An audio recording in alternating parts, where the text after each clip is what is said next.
Bonjour et bienvenue, c'est Darius de DK Spatial. Dans l'épisode précédent, on a vu la cérémonie de départ de l'équipage Crew Dragon 1. Et dans l'épisode d'aujourd'hui, c'est enfin le grand jour. L'équipage va monter à bord de la capsule Crew Dragon 1, puis il y aura le désamarrage de la capsule de la Station Spatiale Internationale. Et après un certain nombre de manœuvres, la capsule sera mise en orbite basse pour plus tard faire son amérissage. Et donc c'est ce qu'on verra dans l'épisode d'aujourd'hui. Toutes les manœuvres jusqu'au désorbitage. Good afternoon. It's Saturday, May 1st, here at SpaceX's headquarters in Hawthorne, California. We are coming to you live. Alors, on a donc Andy Tran et Léa Shisher qui sont en fait les animateurs, les speakers qui vont donc parler de cette mission. Donc Andy c'est du côté de SpaceX et Léa c'est du côté de la NASA. Mike Hopkins, Victor Glover, Shannon Walker, and from Japan Aerospace Exploration Agency astronauts Soichi. Donc là, il est en train de lister les 4 personnages qui est à bord de la navette de retour, Crew One. To the space station with people on board as NASA's first official long-duration mission of our commercial crew program. Joining me today is NASA's. Donc c'est un programme commercial de SpaceX. You can't be anything else than that whenever you're excited about bringing some people home from space. So once Dragon departs station, the crew's flight home is expected to last roughly 6.5 hours. Donc durant les prochaines 6 heures, c'est eux qui vont animer ce qui va se passer.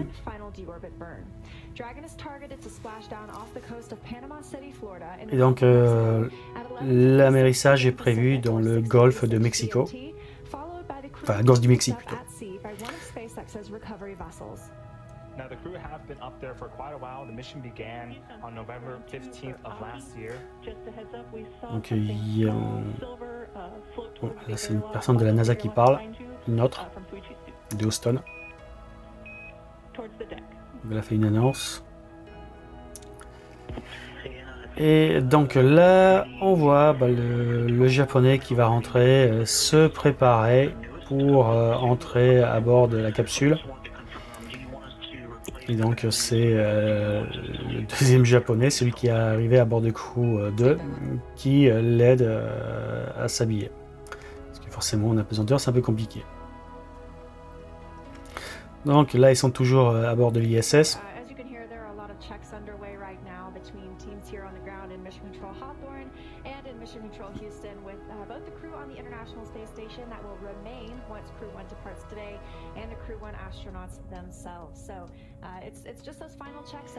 Donc là, c'est les derniers préparatifs avant de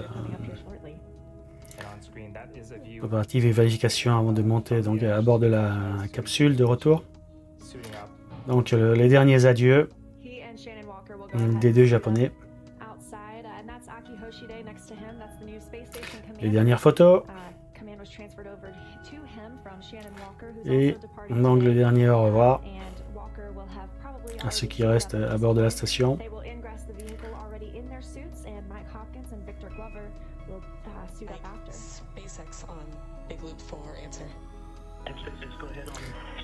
Donc là, c'était notre Thomas Pasquier qui faisait les dernières photos du japonais Yoshi. Et donc là, il se dirige vers la capsule.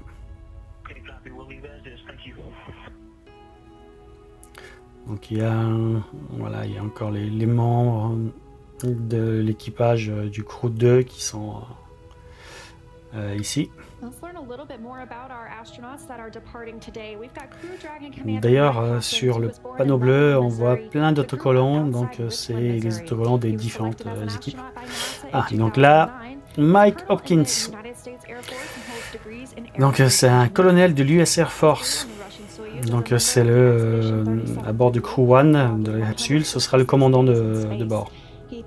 Et donc il a fait 2 autres missions précédemment, donc à bord de Soyuz, TM1 10M. Et il a participé à l'expédition 37-38 vers ISS. Donc voilà, il a à son actif 2 missions. Maintenant, Victor Glover. Donc lui, c'est le pilote de la capsule Crew 1. Donc lui aussi, c'était un commandant de la US Navy. Et donc voilà, il est de Californie.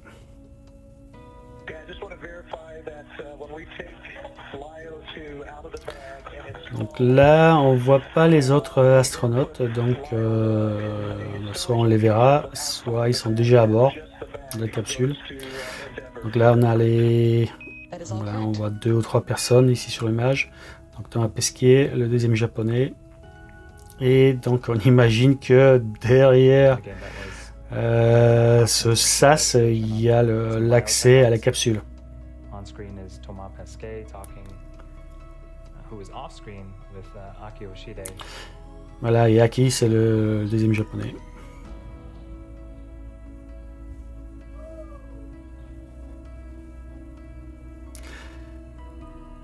So Glover, the pilot, as I was mentioning, he holds degrees in general engineering, flight test engineering, systems engineering, and military operational. Donc là, ils ont dit que voilà, Glover était ingénieur en tout un tas de systèmes aéronautiques. The Super Hornet and EA-18G Growler. He has accumulated 3000 flight hours. Dans sa carrière militaire, voilà, c'était aussi un pilote d'essai et donc il a fait effectuer tout un tas d'heures de vol. Et c'est une journée exceptionnelle pour lui puisque donc d'une part il rentre chez lui et en plus c'est son anniversaire. Au passage, la mission a été retardée à plusieurs reprises et donc il aurait dû être déjà chez lui. Bon. Alors maintenant, Shannon Walker, donc c'est elle qui était le responsable de la station. Et donc c'était une des spécialistes de la mission Crew 1. Donc elle est de Houston, Texas, du coup elle rentre chez elle pour de vrai. Et elle a déjà fait 2 missions, donc à bord de Soyuz TMA-19 et lors des expéditions vers l'ISS, donc numéro 24 et 25. NASA's Extreme Environments Mission Operations 15, aptly called NEMO 15. During the mission, she lived inside the world's only research station, Aquarius, which sits at 60 feet beneath the ocean surface and just down the road on the coast of elle était à bord de l'ISS essentiellement pour faire de la recherche. Et enfin, on a Soichi Noguchi. Donc il est né à Yokohama au Japon, donc c'était le deuxième spécialiste de la mission Crew 1. Et contrairement aux 3 autres, c'est le seul à avoir effectué 3 missions. Donc STS-114, donc à bord de la navette spatiale, à bord du Soyuz TMA-17 et enfin ISS 22-23. Donc c'est quelque part celui qui a le plus d'expérience. To perform spacewalks on the International Space Station, completing 3 spacewalks totaling 20 hours. He's also one of very few people that have flown on. Donc c'est le seul qui a volé à bord de la navette, à bord de Soyuz et à bord de Crew Dragon.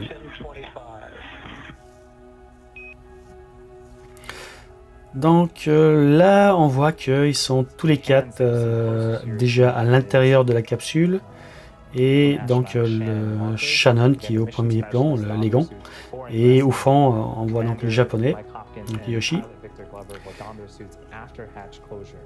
Et donc au premier plan on voit Victor et derrière le commandant.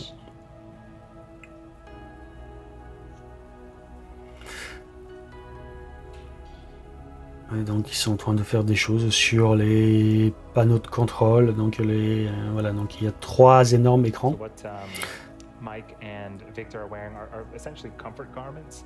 It's like athletic wear that they will wear underneath their suit. Donc là, grosso modo, ils se préparent. There's actually 2 hatches Donc ils n'ont pas encore enfilé leur combinaison. Et j'imagine que sur l'image de gauche, Thomas Pesquet est en train de verrouiller le sas.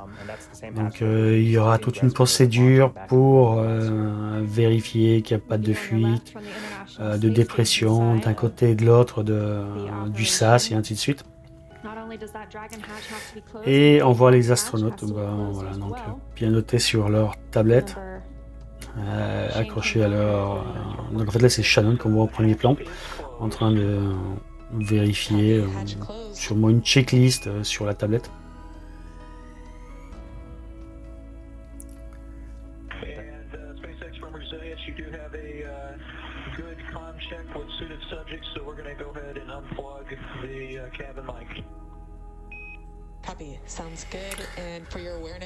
Bon, donc ils ont dit ce qu'ils étaient en train de faire. Houston a dit copy, sounds good, donc ok, entendu, ça a l'air bon. Donc à chaque fois qu'ils copient, c'est qu'ils ont bien échangé le message et qu'ils ont bien compris.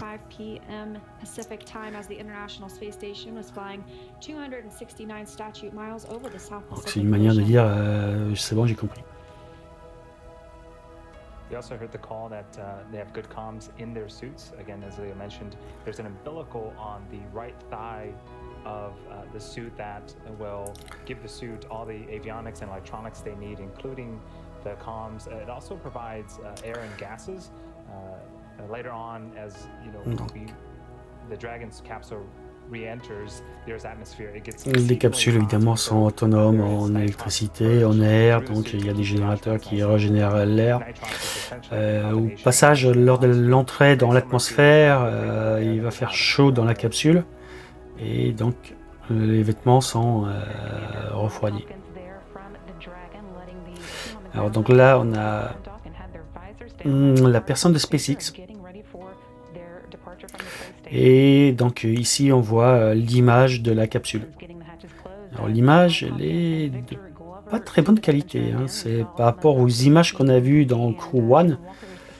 On aurait presque dit des images de synthèse, alors que là on a des images on aurait dit des années 80. Voilà, donc sur la gauche, les deux présentateurs, donc ça se passe chez SpaceX. Et là, sur la grande image de droite, on voit Houston, donc le centre de contrôle de Houston. Et du coup, on a sur l'écran principal la vue de la capsule Crew Dragon 1. Voilà, ça c'est la capsule, donc on voit le petit dragon sur l'image. Ah bah ça y est, c'est le départ. Donc là on a vu les impulseurs qui sont en train de marcher, donc les petites femmes blanches. Et on voit la capsule s'éloigner. Et donc on voit un des deux feux de position. Donc, il y a un rouge, un vert. Donc ça c'est l'héritage de la marine.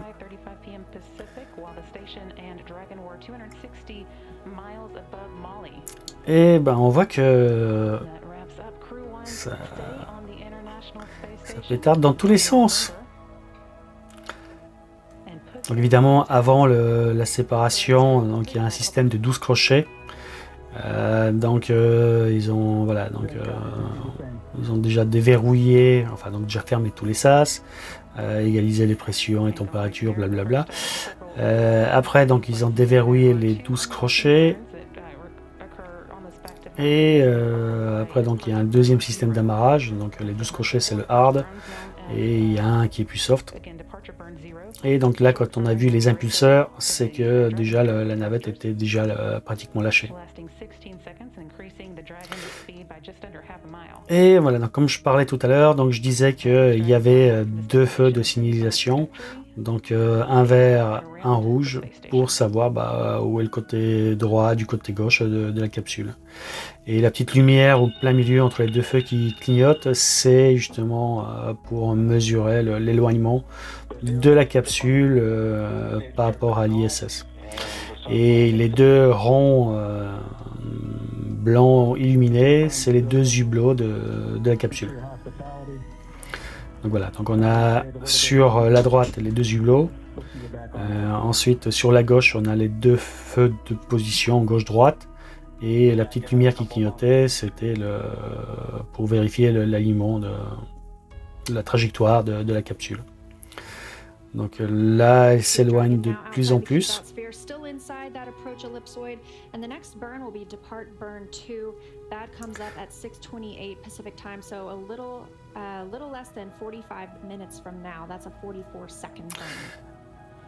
Et donc dans 24 minutes, il y aura le second allumage, puisque donc il y aura toute une série de manœuvres pour s'éloigner de la station et pour rejoindre l'orbite des orbitages, donc d'atterrissage. Alors on voit donc la partie bleutée au-dessus des lumières, c'est le bout de la capsule. En fait, la capsule elle est en 2 parties, donc une partie cylindrique et une partie conique. Voilà, donc la partie conique on la voit pas très bien, c'est là où il y a les lumières, mais par contre donc un bout de la partie cylindrique, c'est ce qu'on voit. Là, ils sont en train de réajuster et donc on dirait qu'elle va entrer dans voilà, elle sort de la pénombre.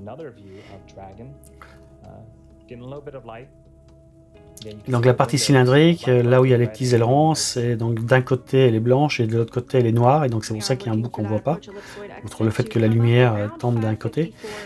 Mais voilà, donc il y a un côté qui est tapissé de panneaux solaires, donc voilà, c'est naturellement sombre. Donc du coup, là où il y a la petite lumière verte, c'est sombre parce qu'il y a les panneaux solaires. Et là où on voyait la lumière rouge, c'est le côté blanc. Voilà, donc là, la capsule, elle est entrée dans la zone illuminée. Elles sont sorties donc de l'ombre de la Terre. Et donc on voit très bien la capsule dans son ensemble. En fait, il y a 2 parties. Et avant l'atterrissage, les 2 parties vont se séparer. Au passage, on voit que le nez de la capsule, donc là où elle était amarrée, est toujours ouvert. Donc il y a un moment donné, il va falloir que ce nez, cette coiffe, se referme sur la capsule. La sunrise, donc le lever de soleil. Donc là, ce qu'on assiste, c'est un lever de soleil dans l'espace. Et c'est pour ça que maintenant la capsule est toute éclairée, elle brille de mille feux.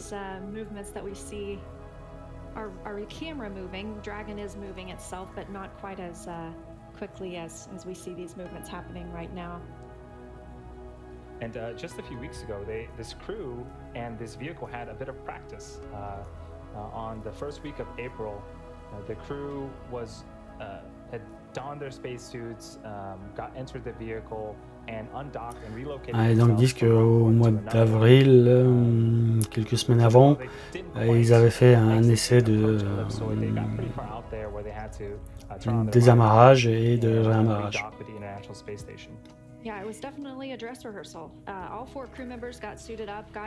Au passage, c'est pas eux qui manœuvrent, c'est totalement automatique.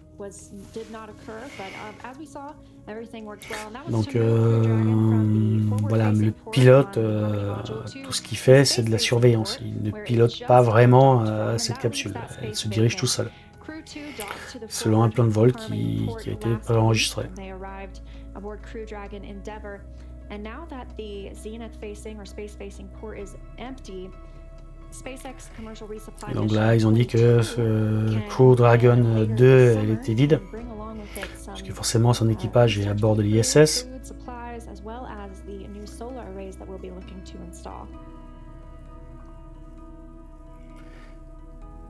Donc voilà, donc ici sur cette image, on voit comment vont se dérouler les différentes phases avant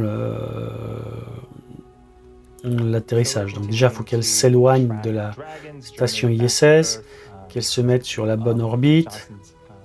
pour être désorbité et atterrir au bon endroit. Alors là évidemment donc le live durait des heures et des heures, donc voilà, il y a eu des cuts. Donc là on est passé à la première question du public, puisque là on est dans une phase où il va pas se passer grand chose pendant un certain temps. Et donc en attendant, il meuble avec les questions du public. Donc là on a à nouveau l'image de la capsule et on voit très clairement le nez de la capsule qui est toujours ouvert. That was done at the orbital apogee, which is the highest point in Dragon's orbit, and it's lowering the perigee, the lowest part in the orbit, to below the space station. So those first burns took us up and donc over the space station, comme la capsule était au-dessus de la station par rapport à la Terre, donc là il faut qu'elle passe en dessous. Et donc voilà, donc on a vu qu'il y avait plusieurs phases et donc les propulseurs vont être allumés à plusieurs reprises pour faire les différentes phases de vol de la capsule avant son amérissage. Alors donc là on voit l'équipage à bord. Enfin l'équipage, les scaphandres sont, enfin les combinaisons sont vides. Donc j'imagine qu'ils sont derrière le... Ouais, voilà. Donc là on voit un bras. Donc ils sont passés derrière les 3 panneaux de contrôle. Donc c'est des gigantesques écrans tactiles. Et si des fois il y avait des pannes au niveau de ces écrans, donc les fonctions de base sont accessibles par des boutons. Donc là, à nouveau, on voit Houston.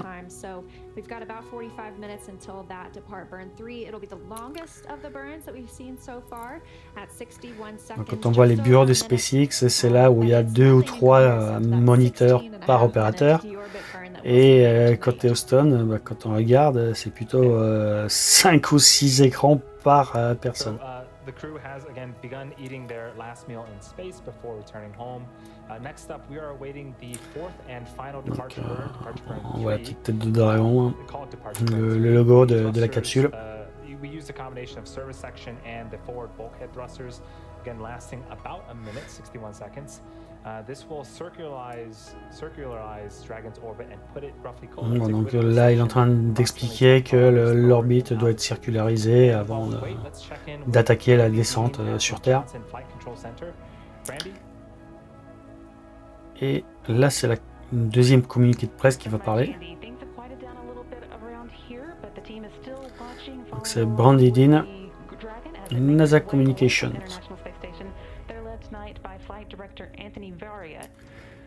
Donc voilà, il y a 2 représentantes de la NASA, une qui est dans les locaux de SpaceX, c'est celle qui est en blanc, qui parle en ce moment, et celle qu'on a vue, elle est à Houston.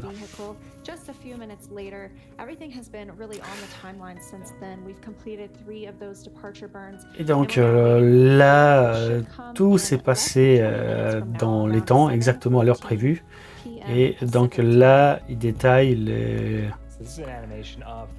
les différentes phases de vol de la capsule. Voilà, il y a plusieurs phases. Voilà, donc dans la phase 3, c'est là où il y aura la séparation de la capsule qui va atterrir pour se séparer du module. Donc il y aura 2 parachutes, puis 4. Et le splashdown, donc ça c'est l'amérissage.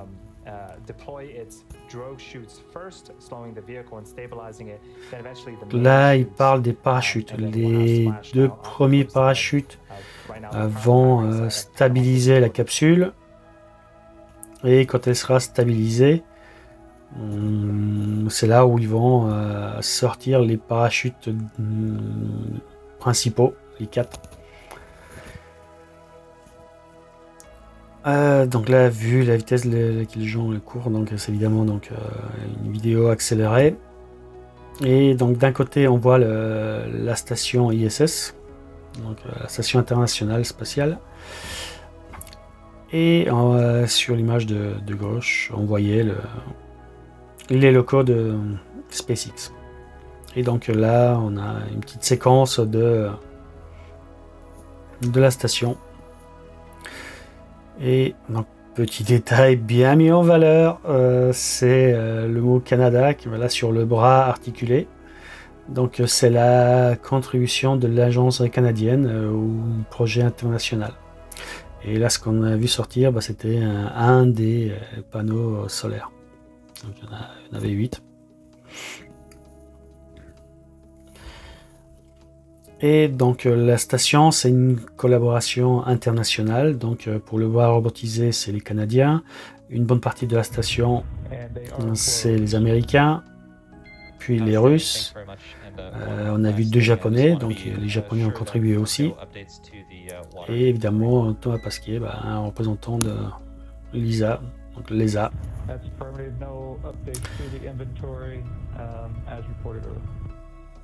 Donc là, voilà, dans les phases, ils ont avancé puisque donc ils ont regagné leur scaphandre. Donc au premier plan, on a Shannon. Là maintenant, donc on a le commandant de bord. Donc par rapport à tout à l'heure, ils ont changé la vue. Et donc côté hublot, il y a le japonais et côté hublot du fond, donc c'est Shannon. Et entre Shannon et le commandant, il y a Victor, le pilote. Même si voilà, il n'a pas grand chose à faire. Donc voilà, je parlais des 3 écrans tactiles. Là on voit ces 3 gigantesques panneaux tactiles, écrans tactiles. Et voilà, il y a quand même des touches en haut, en bas pour les fonctions, on va dire les plus basiques. Des fois qu'il y aurait une défaillance. Et donc sur le moniteur du milieu, on voit les trajectoires à la fois de la station et les trajectoires de la capsule. Donc là, on voit complètement sur la gauche Shannon la scientifique qui a fait une petite sieste. Donc là, tout ça, ça va durer des heures. Donc bon, voilà, comme il n'y a pas grand chose à faire, ils reprennent des forces. Faisant des petits sommes.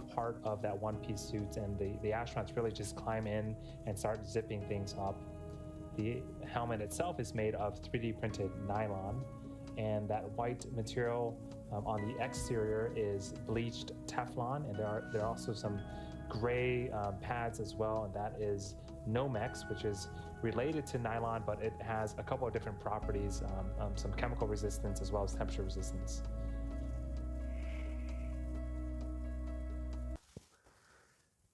Donc voilà ce qu'il en est de cette première partie de la mission de retour de Crew Dragon 1. Donc là, la capsule, elle est donc en orbite basse, prête à atterrir, ou plus exactement amérir en mer. Et c'est ce qu'on verra dans le prochain épisode. D'ici là, si vous avez aimé cette vidéo, n'hésitez pas à la liker, à mettre des petits commentaires, à activer la petite cloche pour ne rater aucun épisode. Et on se dit à la semaine prochaine pour le prochain épisode. A plus, ciao!